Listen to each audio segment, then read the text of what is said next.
Welcome everybody to the latest edition of the Inside Track. We've got two fabulous guests and a new co-host, so really looking forward to this one. So welcome to the podcast, Luke and Pablo. How are you? Really good, thank you very much. Yeah, very good, Ryan. Happy to be here. Very excited. Awesome, and Russ, welcome to your first podcast. How are you this morning? I'm very good, thank you. Very good. Looking forward to learning a bit more about what the chaps do at Fitness KPI and just having a good chat. Delighted to be here, Ryan. Absolutely. Now, probably the best place to start. Obviously, Pablo, as you're the founder and CEO of Fitness KPI, it might just be good to give us a bit of a background where you come from, where the Fitness KPI business arrived from. Yeah, sure. Okay, well, I have been working in the fitness industry all my life, more than 30 years now. Wow. I started with management positions in different operators. And after that, the last 20 years, I've been working as a fitness consultant in Spain, Portugal, Latin America. And working as a consultant, my job was to go to the fitness clubs and try to help them to improve the outcome and the performance of the club. And the first thing I did was I asked for data. Say, okay, show me the data so we can figure out what to do and how I can help you. And the managers were telling me, okay, we don't have much data. It's scary, isn't it? Yeah, and also they were telling me, please don't trust too much our data. Because we extract the data manually, so we are not sure we do it the same way every month. So I saw there was an opportunity in the industry to bring data to the industry. So that's what we started to do at the end of 2018. We decided to bring data to the industry in a fully automated way. So there was not any person touching the data, and all the process to integrate and collect the data was done automatically. And that's the idea of Fitness KPI, or was the idea at that time about Fitness KPI, that any data that is relevant to make decisions should be in a unique place, should be organized, ready to analyze, and all the process should be automated. And that's what we did at the beginning. And what sort of challenges did you face, Pablo, at the start? Because I can imagine you're dealing with probably hundreds of different CRM systems, and you're trying to extract the data that they're generating. And I guess your system's only as good as the data that those systems will create. So I can imagine it created a few challenges for you guys at the start. Yeah, there are a few challenges that we are facing. One is what you are talking about, the integration, because the data is not only in the management software. They have data in the management software, but they also have data in a finance software, in social media, in equipment software, in customer apps. So we had to integrate with all those systems to bring all the data to a unique place. So that was one of the challenges. Also, at the beginning, some companies that we had to integrate with, they didn't have the mindset to say, okay, we need to integrate with you.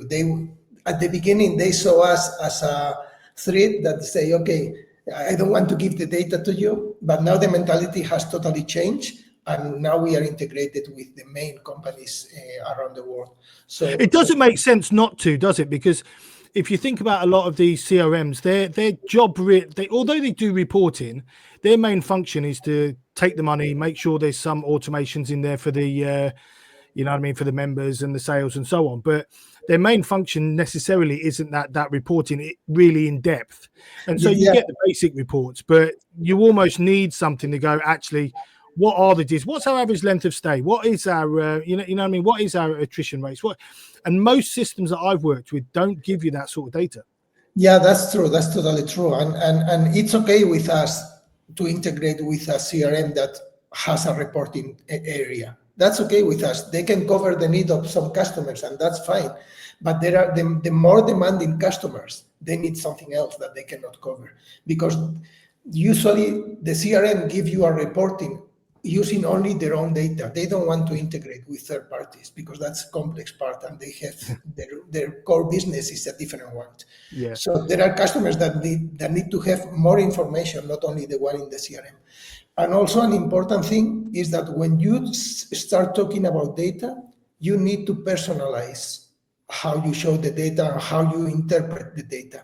Because for all the operators, it's not the same what a customer is, what a new customer, what a cancellation is, what a freeze member is. So you have to adapt and personalize the data to each customer. And that's something the big companies and the big CRMs, they don't want to do.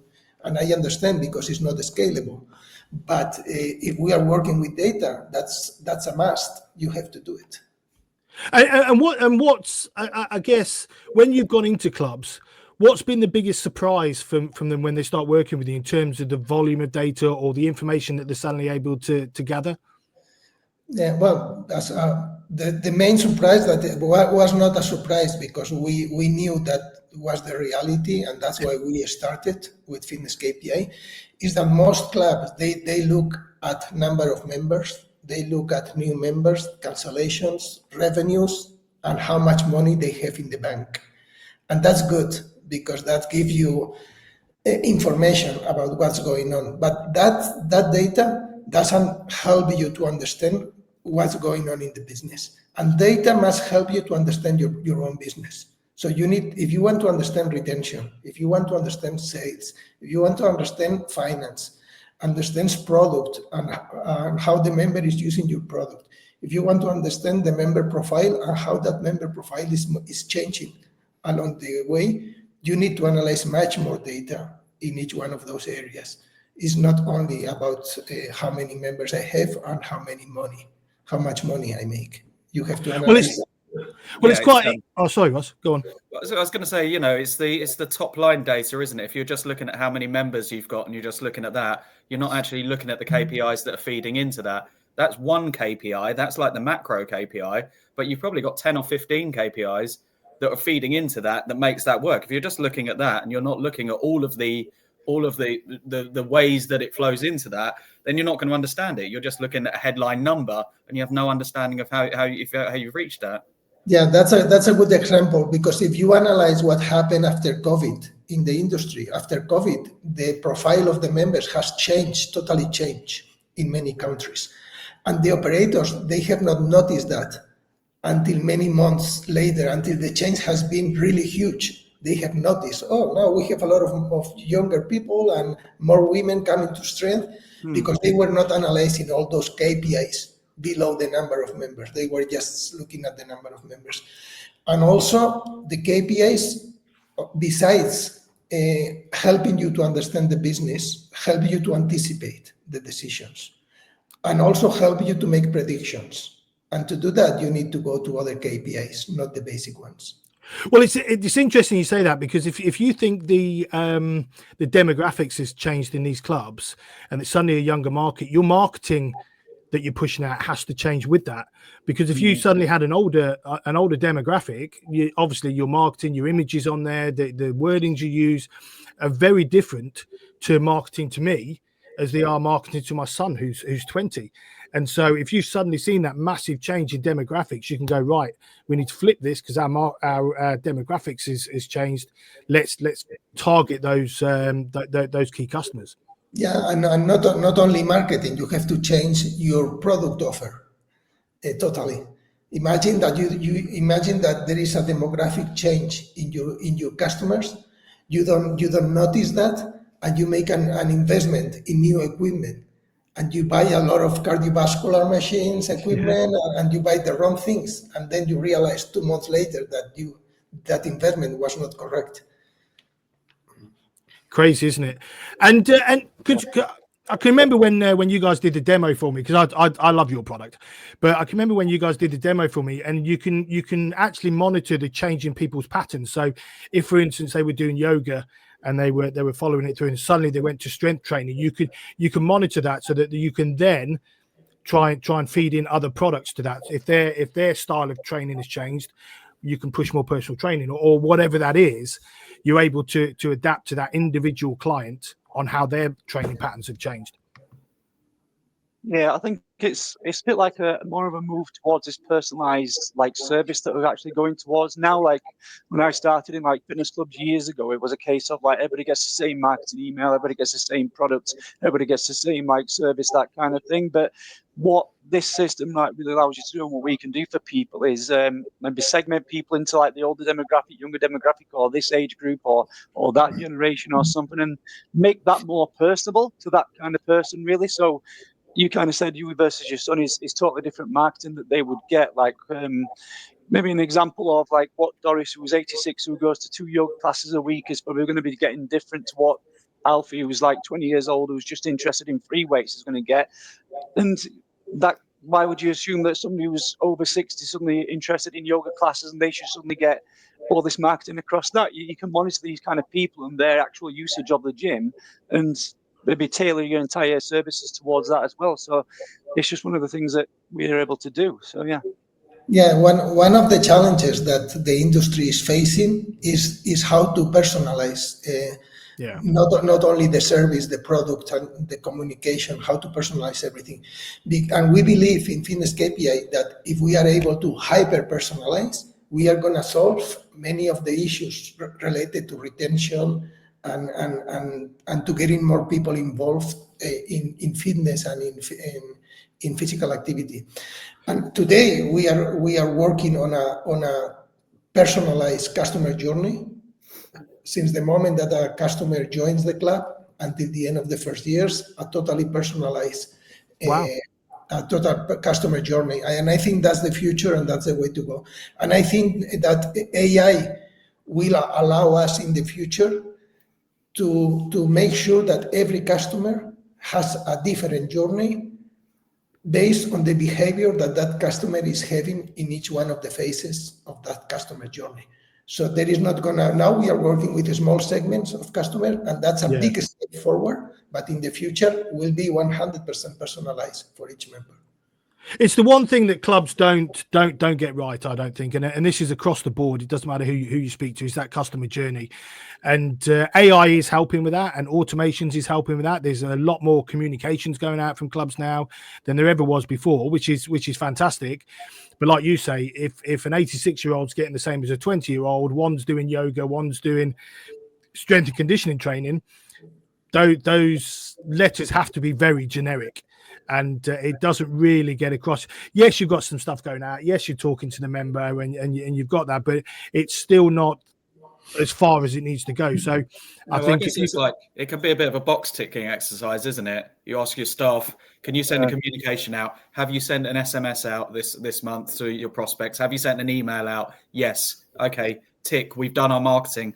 Why haven't we got more members coming in? Well, because we've sent a blanket text and a blanket email out, and we haven't looked at the data under it, and we haven't customized anything to the actual database of prospects or what we have. Sorry, Luke, I think you're going to say something. It's all right. No, I was only going to just think about like add on to that. I kind of think about it all as engagement, really. I mean, that's what we're all trying to get, or as an operator should be trying to get, is the more engagement, the better, the more personable it feels to that member, the more like hellos, goodbyes. It used to be just that when you first started, but hello, more personalized emails to what they're after, make them feel like an individual person rather than a number when they walk through the door, and the services tailored to what they've got, their needs are exactly what getting serviced as well. That's what we're all aiming for, and things like this and the data and the kind of member journey that Pablo just talked about is what we're aiming for, really, the kind of hyper personalization, eventually go down that road. And it's that I believe that's what the operators are screaming out for, really, the best they can, and we help solve a lot of those problems, really. So if you don't mind on that, I'm really interested on the member journey. So can you sort of expand on that a little bit? How does that look for you then? So you talked about kind of a program for the first year, or laying it out. How does that look? Yeah, before let me, Russ, before I explain a little bit about the customer journey, if you allow me to give advice to some operators, because many of the operators, they are listening and they are focusing on automated actions and personalize the communication. They are talking about AI, but most of them, they are not ready for that. So they are looking at the end of the process, but this is a process and you have to start from the beginning. And it makes no sense to talk about automated actions, about creating a small cluster of customers to personalize, if you first don't have all the data and all the data in a single place. So if you do an NPS survey and you have the data about NPS in one place, you have the data about how the customer is using the club in another place, you have the finance data and how much money the customer is spending in another place, and you don't put all that together and correlate that together with each one of the members, you cannot go to the next phase of this process. So for those customers that want to, for those clubs or operators that want to go to a customer journey fully automated, they have to go to the first step and say, okay, do I have all the data that I need to personalize in a single place, organize, clean, actualize every day in a daily basis and ready for the next step? So they have to focus on that first. Just on that point, Pablo, does that mean almost that we need to go back and speak to the CRM systems and go, actually, for us to get the data we need, your systems have to be more robust? They need to, because I assume clubs are using a variety of different systems because the main system doesn't provide what they need. And so they've got one for retention, one for this, one for that, Excel sheets and all that sort of stuff. So we almost need to work on the as a group of businesses from the CRMs to go, actually, for us to get all the data we need, this is what your system needs to be able to do. Yeah, I think most CRMs, at least the more professional ones, they are robust, so that's not the problem. Okay. And we cannot ask the CRM to cover all the needs and all the areas that we need. We need the future is that every operator is going to have different softwares, different technology that is specialized in one area, and the key point is that they need to integrate. So they have to be more robust in the APIs. Gotcha. And being more prepared to integrate with different systems, because this is going to get bigger and bigger. The ecosystem of technology that you are going to use is going to increase, because you are going to have new needs and you're gonna want a specialist to cover that. Yeah. So if you want to be really competitive, so the key point is that they need to integrate in an easier way with better APIs. And give the operator what they need, that is a very professionalized technology and systems. And in terms of the client journey, how does that look, Pablo? Yeah, well, the customer journey, what we call a journey is every time a new customer joins the club, we know there are some key moments that we need to measure what's going on, what's happening, and act at that moment. For example, to give you an example, today, maybe this month, you have in your club 100 new members. But not all of them are having the same behavior. Some of them are joining the same day or the next day, and some of them, they come very often for the first 15 days. But you have other customers that maybe they sign in for the club, and they don't join, they don't go to the first visit, maybe in the first 15 days. And we know that coming after you sign, going to the club very early is a key point for retention. And going very often in the first month, 2 or 3 months, is a key point for retention in the long term. So we have to measure that. But even before that, what we do, for example, in the customer journey, 24 hours after you join, we send you a small survey to measure the level of risk that you have as a customer. Because if you have experience, if you are an experienced customer coming from another club, that you know that you don't have a problem, you are fit, the risk level, the churn risk level is very low. But if you are a new customer, this is your first club, you are telling me, because I'm asking, okay, do you think you're going to have a problem maintaining the habit? And you say me, yes. Or do you know how to train, or do you think you need help? You say, no, I need help. If you tell me a few things, I know that you are at risk if I don't pay more attention to you. So we can determine that. And I can also ask you how often you want to come to the club. And 15 days after that, measure if you are coming that often or you are coming less than you wanted to come. So we can measure also the expectations and the reality. And from there, we can act and make some actions with each one of the segments. And I think it's a really clever idea. Actually, I've never heard of a survey going out on sort of day one, which is really interesting, because you almost get the snapshot of their worries, their concerns, their all. Yeah, there are and everything else. So you're able to act straight away, which is fantastic. Yeah, there are three key aspects we want to ask the customer when he joins. One is to measure the churn risk level, that we have a special questionnaire for that. Another thing is how often he wants to visit to join the club, to measure expectations. Yeah. And the other one is what he or she wants to achieve, the goal.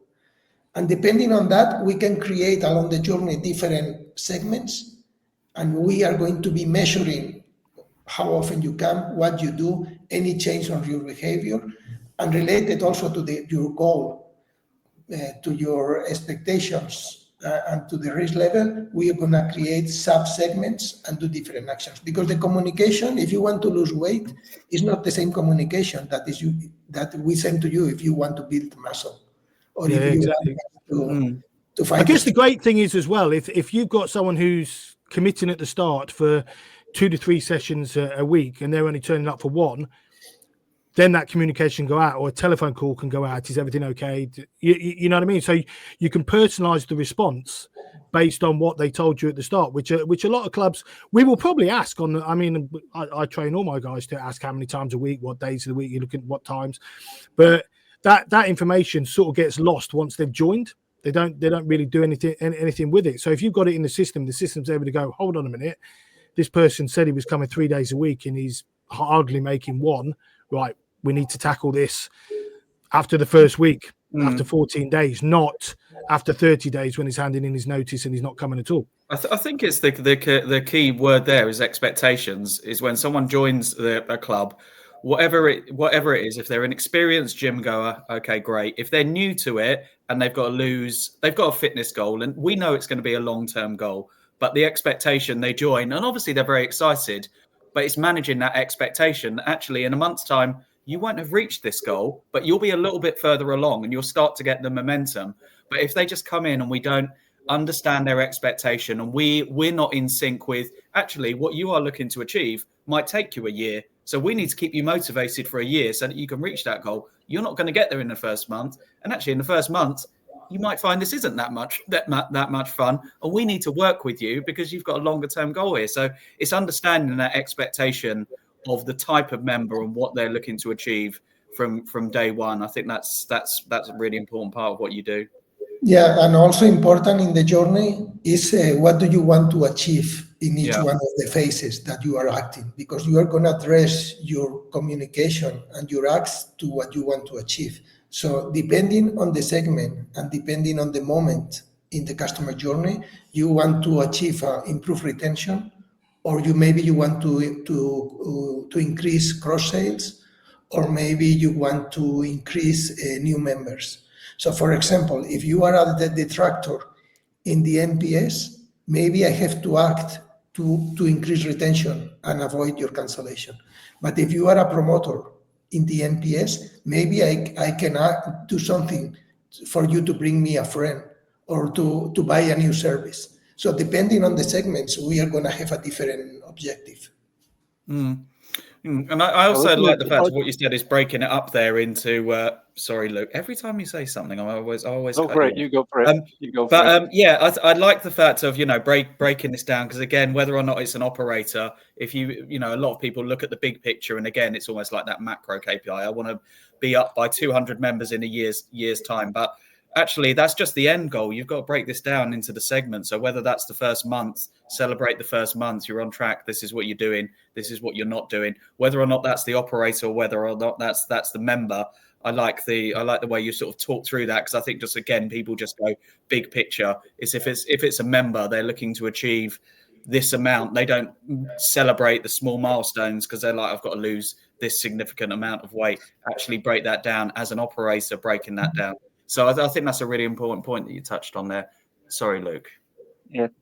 No, it's all right. The only point I was going to kind of add into this was it's important to also work out what type of response the club gives to the member and like how they do it. So, for example, the older generation might appreciate a more face-to-face kind of conversation to help them with their goals, or a phone call, or something like that from a sales team. Whereas somebody on the Generation Z side might appreciate more like a text alert or something like those kind of things, in ways that's going to motivate them a little bit more to get back into the club. And again, it goes back to that like hyper personalization kind of point where they will get a response, or you can tailor your response of whatever club you're at to actually the type of member that you've got, age group there may be, or the more likelihood that they are to reply to or engage with whatever you're giving out, really, phone calls or the talks or the text or the app or whatever it is.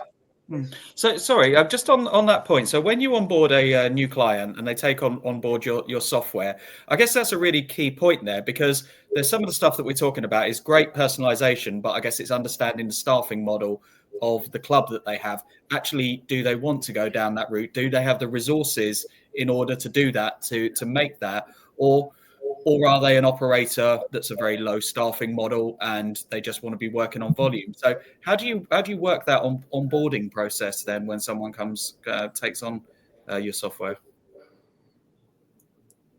Do you want that one, Pablo? Yeah, well, You've done it more than me, so you do it.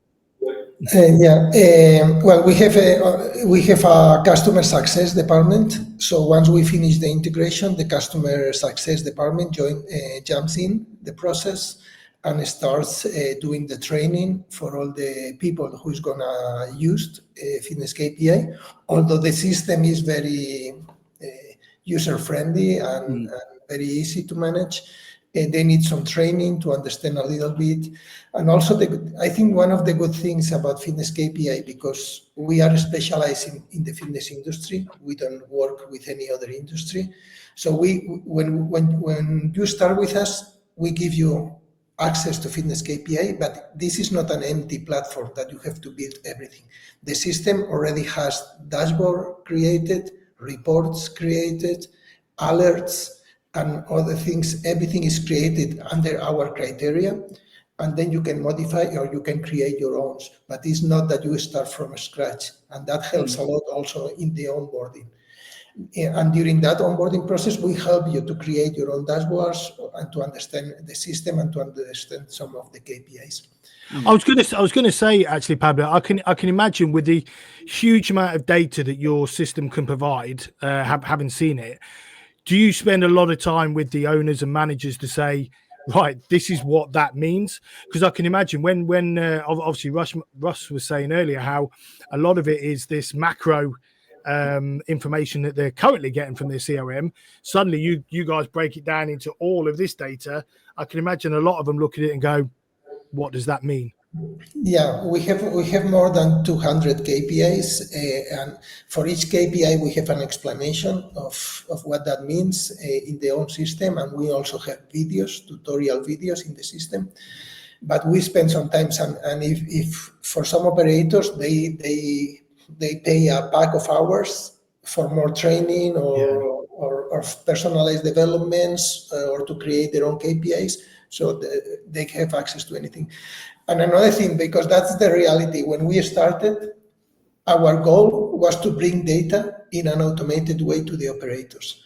Once we had the data, we saw that some of the operators, they didn't have the habit or the time to analyze that data. So we created ANA. ANA is a layer of artificial intelligence that is specific to the industry because has the knowledge of more than 30 years managing clubs. So ANA understands the business and is able to analyze the data like a consultant or an expert, and in less than 5 seconds gives you a full report of your company. It's a lot faster than me as a consultant, and a lot deeper because calculates any deviation with the previous period, with the benchmark, with the budget. So we thought that when you started using data to make decisions, and you are a data-driven company, every time you need more and more data. And the only way to make that sustainable, because we don't want the managers to spend 24 hours in front of a computer, the only way is using AI. That's why we created, and not only for that, the analysis, but also for the predictions and to be able to anticipate. I think it's brilliant, because I can remember when I looked at it, it even gives them tips to sort of go, well, this is what it's telling you. This is the sort of actions you should look at. And I thought that was really clever, because you sort of go and actually from a snapshot as a GM, okay, we've seen a change in performance here, and then Anna's just going, right, this could be the reason. This is what you need to look at, and that means then they're not having to sit around having loads of meetings going. Our retention's dropped. This is. You've got a rough idea. I mean, it's obviously not going to give you always the perfect solution for your business, but at least it starts that process to go, actually, why don't you consider this, and this? And it might be the solution. Yeah. And I guess on that, Ryan, as well, I'm kind of interested to know, and Luke, I think I've done it to you again. I think you're about to say something, but I was just wondering about kind of the evolution on that, because I think what I found with software that you've used in the past is you take the software, it produces X amount of KPIs. They're kind of fine. They're normally the bog standard headline KPIs, but actually over time, as operators become, I guess, more savvy, become more educated, they are naturally looking at a progression of actually they want to understand the data more. They want a slightly different set of KPIs. So how does that journey work? Because like I say, that's been my experience of a lot of CRMs in the past, that you get the software and it kind of is what it is. It's kind of, you can find the data if you really want to dig into it, but there isn't necessarily an evolution of it. So how does that work with your clients? Like, you do the onboarding, and then what are sort of the touch points that you guys have after that of actually, now we understand this data a little bit more, we want to know more, we want a different data set, we want something else. How does that work? Well, that works from the beginning. It's not like we give you the product, everything is okay, especially with the big companies. We are working with some of the biggest companies in the world, and they are very, very demanding from day one. Yeah. So from day one, they say, no, we need this KPI that is not included. We need to look at this in a different way. We need to correlate this one with this other one. So we have a department that is only working on personalization of the fitness KPI to the customer, and that's a pain. That's a pain for us because it's not scalable. But we understand it has to be that way, and also it gives us a lot faster learning curve. So the fitness KPI is evolving so fast because of the customers are pushing us to do so. So that's works from day one. Well, I guess yes. So if you've got the clients, who know, the large brands know what they're looking for. But if you've got an independent, let's say you've taken on a franchised gym business, one unit, doesn't necessarily understand his data.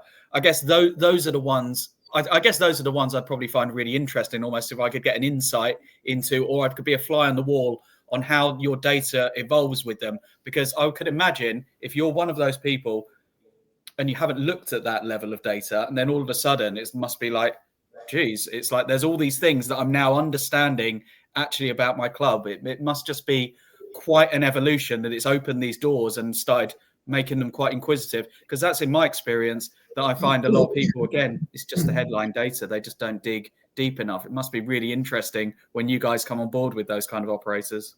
Yeah, but with those operators, they are not really demanding with us because the tool is far away from what they need just from day one. So they start building a very simple dashboard. They start using the data in their meetings. So they start having meetings, not giving opinions, but analyzing data. And then when you do that, they realize they need another KPI, but that KPI is already in the system. So they just go and bring that KPI to the dashboard because they want to analyze, because we are far away from their needs. So they, once they understand how the system operates, they can do the evolution themselves. If they need help, they contact us, but usually they can progress. And we go also in the same way. So I hope they never catch up to us. Do you ever, just out of interest, Pablo, do you ever work with clubs, and obviously you guys will see the data in the back end. Do you guys ever look at it and go, actually, since they've been working with us, their retention's improved? Do you see that as a direct result of the information you're able to provide? Yeah, I think that's a great question. Very hard to answer, because we know, all the companies that work with data and this kind of systems, we say that we improve 20% retention, 30% retention, sales, whatever. But to have a real answer to that question is not so easy. And I'm telling you why. If we give you data and we don't control what you do with the data, and you can do whatever you want with the data, then it's very hard, because we cannot control if the improvement is because us or not. That's one point. Second point,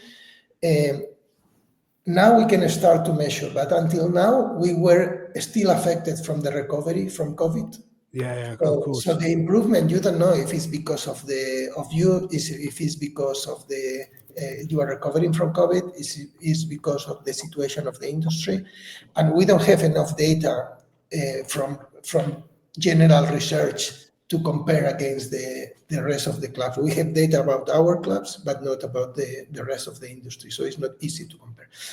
Now that we are launching all the customer journey, all the automations, all the clustering, all that, we are going to be able to control the actions and to measure a little bit more. But until now, of course, we have customers happy, we have customers improving, but I cannot say which part of that improvement is because us, because of Fitness KPI. I mean, it must have an impact on. I mean, the more data you've got, the better decisions you can make. So, but it'd just be interesting. And I guess you guys, just to give you Ryan an example about that, because Raz was talking before about when you measure only general, very basic KPIs. Another problem when you do that is that you know that you want to increase in 200 the number of customers. I need 200 more customers. That's general opinion in the industry. Okay, and so if you don't understand the business, if you don't measure many KPIs, probably the solution you are gonna figure out is I need to lower the price, and that's one of the main problems the industry has been facing, and that's one of the reasons why we are so cheap in most of the countries around the world, because we cannot find better solutions, because we are not analyzing in detail what's going on and how we can improve the business without lowering the price, because so many times the solution is not getting 200 members. Many times the solution is a combination of things. And one of the most important things is increasing lifetime value. But for that, you have to measure and decide how to do it, and how to do it in each segment of your customers. And I think I've seen that quite a lot. And it's very interesting that you say the 200 number, because certainly when I had my clubs, it was always 200. We always need 200. I don't know why it's 200. It's never 100. It's always 200 more members. But I always ask the managers. When I was a consultant, they said, no, Pablo, we need 200 members. And I said, okay, for how long have you been trying to get 200 members? No, for 5 years. Then forget it. You're not gonna get them. Let's find another solution. But they go as far as we need 200 members, and I've seen this so many times that you get, and just because of the lack of KPIs and maybe the lack of understanding or education, we need 200 members, and then they might get as far as looking at a conversion rate. So to do that, we need 800 prospects. Okay, let's go and spend money on social media on 800 prospects, and then they don't understand why those 800 prospects haven't turned into 200 members for them. And it's just that they don't follow the thread. You get as far as that, and it's like, that's it, right? Let's put it into marketing. Let's get 800 prospects. Let's ring them. Why don't we have 200 members coming out of these 800 prospects? Because that's how far that they've gone on the journey. So I find the stuff that you guys do. Yeah, I love data. Yeah, and maybe you have to analyze not only the 800 prospects, maybe you have to analyze your sales process to see the conversion rate, because maybe you are spending money in marketing and you don't have a good sales process, and you are not transforming. And also you have to measure what's the quality of the members that you are getting in. Because if you get 200 members and you lose 80% of them after 2 months, yeah, you made a really strong offer to bring them in, but the quality of those new members is very low. So it's better to get 50 with a better lifetime value than getting 200 of low quality. So we can also measure the quality of the new members. I think that's absolutely, because you can save operators so much money on that, because I've done it so many times myself where we do our annual sale, it's pay nothing for the rest of the year. It's fascinating. I mean, it's quite manual, the CRMs that I've had to use. But actually, when you go through that data and you look at how many of those members have ever paid you a penny at all, full stop, by the time January comes, have we even getting a DD out of them? Or have they just had 6 weeks of free use out of our club? And I think your software really helps you to educate and actually make some decisions on that. So it doesn't make you feel, just as an operator, it's like, that was a great sale, we done 100 members. Yeah, if it's 100 members and only 50 of them have ever paid you a penny, and out of those 50, how many of those are even going to stay for the duration of their contract, then that's exactly where you guys come in. And it's I think that's why sorry, Pablo, but I think that's why the January campaigns, and a lot of my clubs now, we don't do a price offer in January. So we don't do the no joining fees or the month free or anything else, because ultimately the people you want joining at that time, you want them to stay longer. And you tend to find if you start giving freebies out, like Russ says, and things like that, they'll do the January, but then they're gone by March. And they're not the members you want. When they find out this isn't as much fun as they thought it was going to be in some cases. So that's where you can have a look at the attrition drop-off times and when that can happen as well. So with our system, for example, you could have a look at all these people that have joined up in January, for example. You might have 500 people, but by March, April, you've probably got about 70% of them have gone. So you have to kind of look at yourself and think, right, is that part of the actual service that we're providing over the first 3 months as to people, why people are dropping off? Is it just their lack of enthusiasm has disappeared due to lack of interaction or something like that you've got to think about as well? Are they just being ignored when they walk through reception? Are they not getting PT? Are they not picking that up? And that goes back to the lifetime value that Pablo just said. Is it highs and buys at the cafe that place might have? There's all kind of factors you've got to look at within your own club to then go, right, why at 3 months have we got this many amount of people to suddenly drop off and go elsewhere? And you kind of look at yourself that way. But it's great tools to analyze is what we can do there. Yeah, I guess the great thing. Go on. No, sorry, I'm talking just to continue about that. When we talk about retention, most people, they look at the churn. But churn is a good indicator to do benchmarking and to compare with other clubs, and it's a good indicator to detect if you have if you are good or not good in retention, but doesn't give you an understanding of what's going on in retention. But attrition or adherence gives you a deeper understanding of what's going on in retention, because we follow member by member, month by month. And that's something you cannot do without technology. So we know when the member joins, we know what's happening and when they cancel and everything. I guess what you're saying, Pablo, is you can actually track when they stop using the club to also when they leave. Because I can imagine that's quite interesting, actually. The point at which that person disengages with the club to actually then cancelling their membership. Now, in some clubs, that might be instant. Don't want to come anymore. Not in some people. Other people, that might be 6 months. Yeah. But the problem you've got is if you try putting intervention in at the 6 month period, you've got no chance because they haven't used it for 3 months. You've got to try get that intervention in at the 3 month or the 2 month whenever they decided to stop using the club. And I guess a question I have on that is how your software really impacts on annual memberships, because I always find this is one that people get the annual membership. If you get a DD membership, they could cancel their DD. So I think people kind of pay attention to that. Annual memberships, people get the money in the door. They've paid their £300 or £400. I think those members sometimes get a bit forgotten, or actually when we remember those members is at month 11 or at month 12. And then we pick up the phone to them. oh, do you want to renew your It's too membership? late. Do you want to give us another £400? I haven't used the club for the last 6 months. Funnily enough, no, I don't want to give you another £400.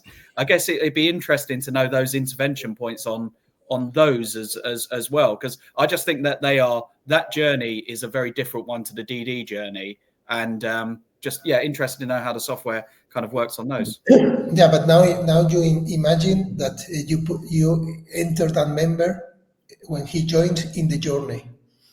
So you're not going to wait until the end of the year to try to convince him to renew the membership. Most clubs do, and I always find that must be a really insulting call when you've given someone £400 odd and they haven't dealt with you for a year, and then they ring you up asking for another £400. That's a phone call that I wouldn't want to make to a member. I'd be a bit embarrassed about that. So, and probably it's not the correct message to send to a member that we only care about the money. So you have to detect, and maybe after 2 months, he's starting to lower the number of visits or the frequency of visits, and then you can act there. And the system is going to do that automatically if you fix that. If he lowers a 50% the frequency of usage, I want to act. I want to receive a notice, or I want to send this email. If he opens the email, I want to do that. If he doesn't open the email, I send this WhatsApp. So you can create a sequence, a workflow of actions fully automated. I mean, maybe at some point in that workflow, you're going to receive a notice because you want to call that person. Or maybe depending on the segment or the cluster of the profile of the member, you're going to do the call.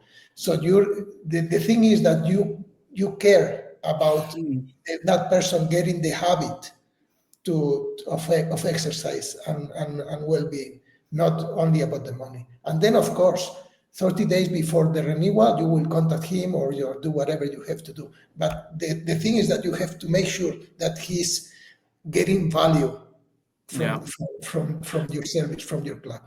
But it's like I say to a lot of the clubs that I work with, Pablo, you can't send someone a sales message, I don't know, personal training pack, £300 for 10, whatever the offer is. You can't send them something like that if you've never had any communications with them before. So you've got a lot of clubs that don't have this member journey. 3 months down the line, they realize, we're short on cash. We need to sell some more PTs. They bang out these emails about this special offer. And that's the first message a lot of the new members have ever received was you selling to them again. And you sort of going, you've not earned any trust. You've not built up any rapport with that client. There might be some on the gym floor. I don't know. But potentially they join and they pay 400 quid, might be an annual. And then the next message gets another sales message. And you're like, guys, you've got to have some communication in there to get them on board, get them into the club, get them, be part of the community. Well, I guess that's on that, Ryan. It's the same on referrals, I guess, isn't it? That we ask members to join the club, and then one of the first things we do is, do you have any friends who might want to join the club? Okay, that's a fine message to do, but at the same time, it's selling on the back of selling. To Ryan's point, you haven't established the trust yet. So I guess on this, it's the right time to push out a referral campaign when you've got those members, I guess, and exactly, what you are able to illustrate now is probably a good time to ask that person for a referral. Probably not when we've just signed them up as a member and then saying, okay, thanks for joining the club. That's great. Now, anyone else, give us some more money. It's that messaging, it's the timing of it, which you guys are able to facilitate. It's great.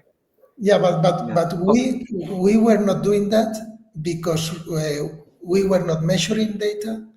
And we could not personalize. Now we have the technology to do that. Because if you have 2,000 members, 5,000 members, you cannot look at each member and see what they are doing.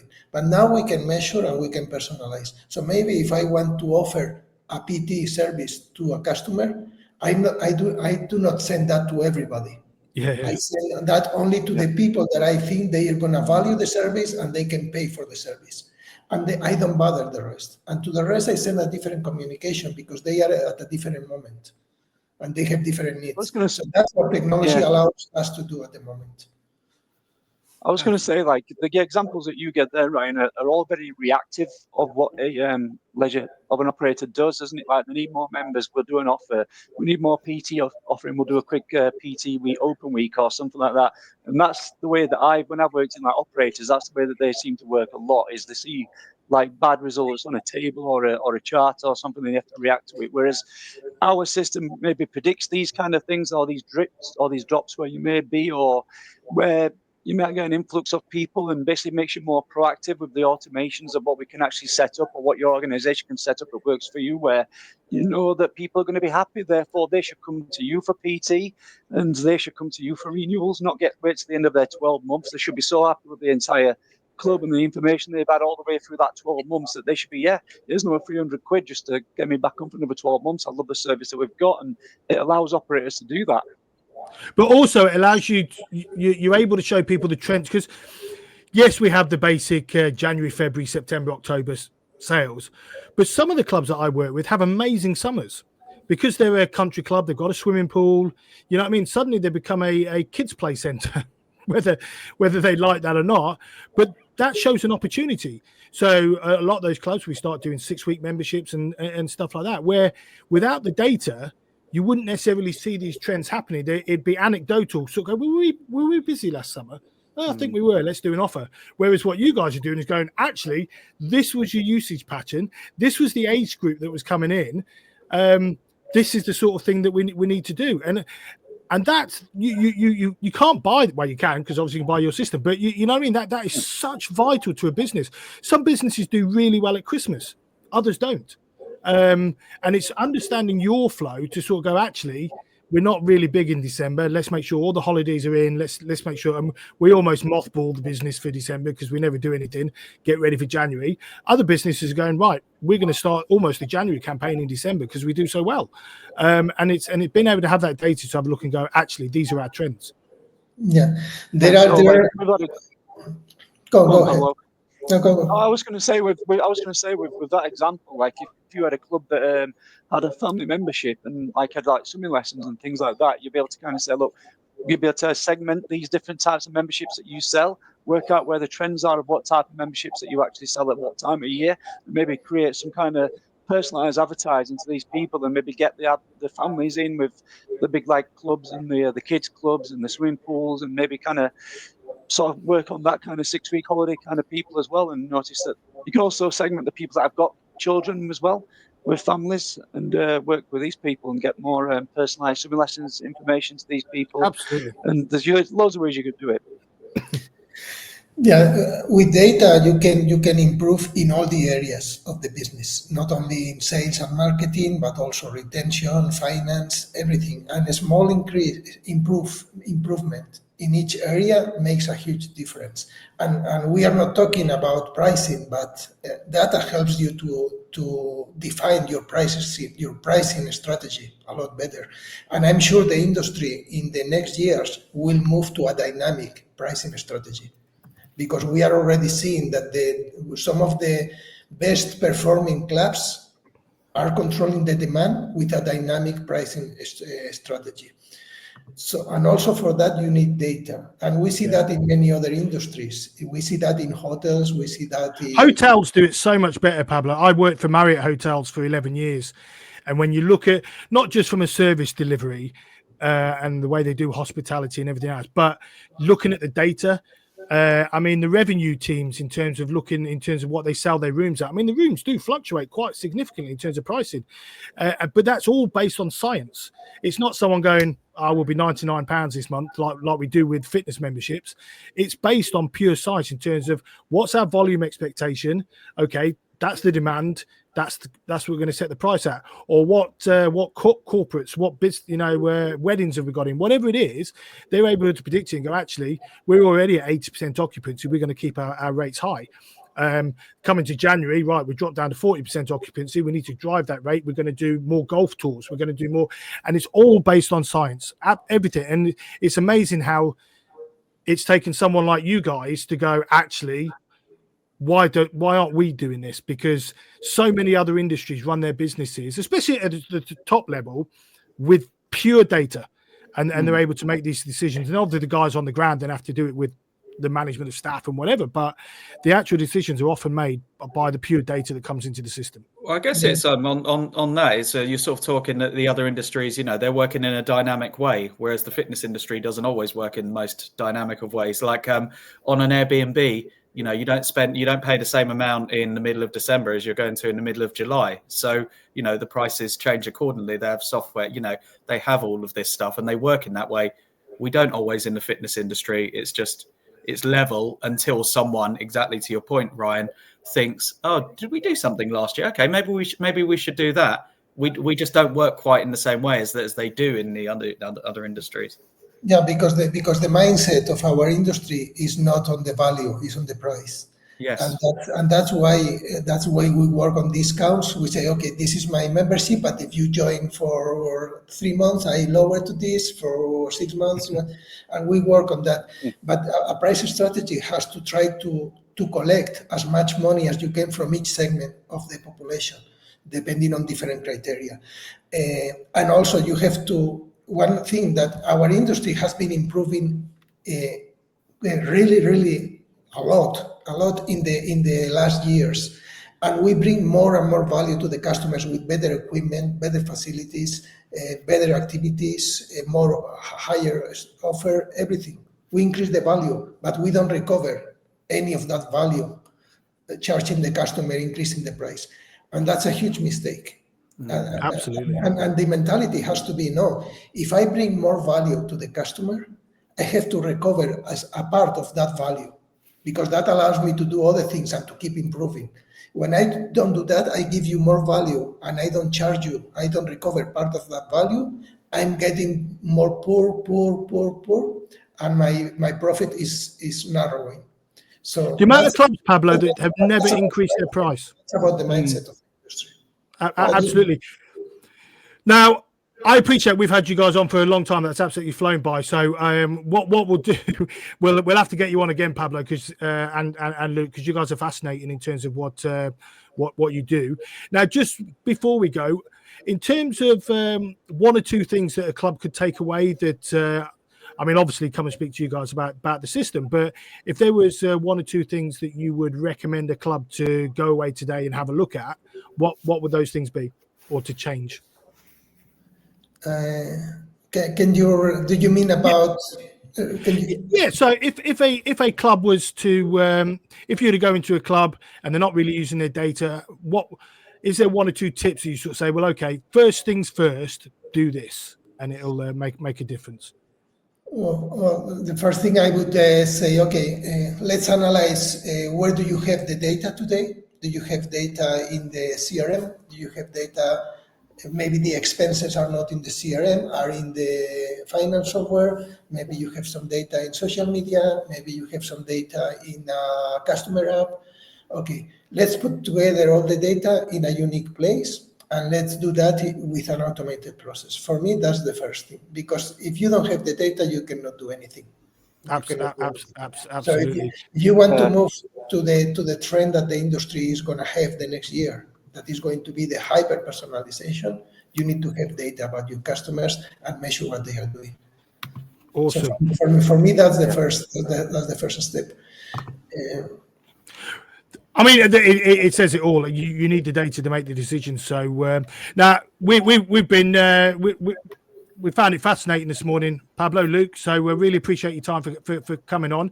If anybody does want to get in touch with the guys at Fitness KPI, all their details will be at the end of the podcast.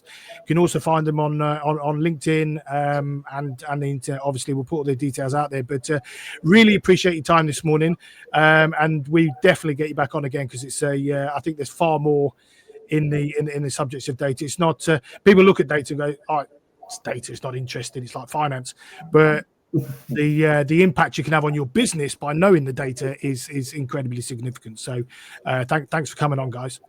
Thanks, guys. Thank you very much. All right. A pleasure. Thank you. All right. Bye-bye. Take care. Bye-bye. Awesome.